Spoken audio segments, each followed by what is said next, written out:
I started working with Neil deGrasse Tyson about 14, 15 years ago. And during that time, I would encounter a lot of scientists who were climate scientists, which I didn't even know there was a thing. I was just like, well, look at you, stealing money, climate scientist, right. Anyway, we would have them on the show as guests, and I would have to read their research in order not to look like an idiot. And in the process, I was horrified to see that this is the most pressing issue of our time. It's a global existential threat, and it has been around since 1930, whatever is when we first discovered climate change as a thing. And of course, it started with the Industrial Revolution. And look at me, see, you asked me one question and all of a sudden I'm doing a whole documentary on climate. It made me very passionate. It made me very passionate about this, and I felt like nobody's doing anything about it. Somebody's got to do something about it. And then I realized when you say somebody's got to do something, what you really should be saying is, I got to do something. And that's where it came from. Human-caused climate crisis is not an easy subject.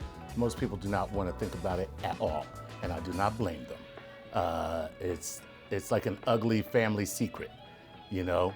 Nobody wants to talk about the ugly family secrets, right?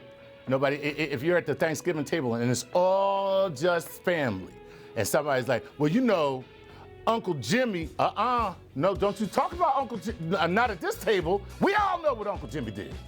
And that's climate when it comes to America as a society.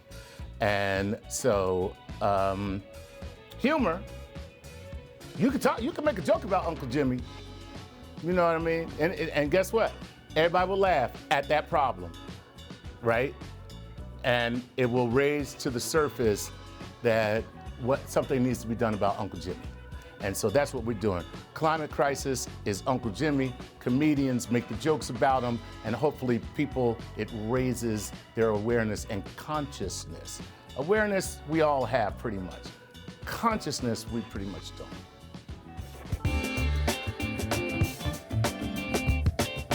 It's not that entertainers have a responsibility to address, they have a louder voice. In the show this evening, I talked about the fact that in the Yale Climate Communication study that was done for 2024, I think it's 56 or 57% of people say that they rarely or never talk about climate. What's a catchy phrase that we can put to renewable energy? And I'm just like, God hates us. And so that's the problem. Everyone needs to talk about it. So this is not something that we can abdicate over to leaders, politicians, entertainers, comedians. Everybody needs to be in on this. It is an all hands on deck problem. And so everyone needs to talk about it. So if you are an entertainer and you have a bigger platform, you should use it for good, because this is not a political issue. It is science. It's science, and it's settled science. And the more people that actually acknowledge that, the easier it is for everyone else to accept and perhaps move us towards action.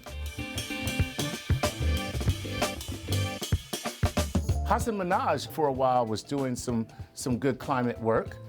Sarah Silverman for a little while. The problem is nobody stays with it, you know, and that's because I put out I put out a science-based comedy special, which I still haven't been able to sell because I should have listened to my brother. And what he said was, why do you hate your career?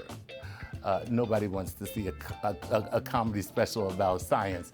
And I think that that's the deal. There's not a lot of traction for money in this. You just got to do it because you want to do it for good. And that's hard to sustain, you know. I'm broke and I don't care. So I guess that's why I'm doing it. Talk to me when I have some money. And then if I'm still doing it then you can say I'm a noble guy.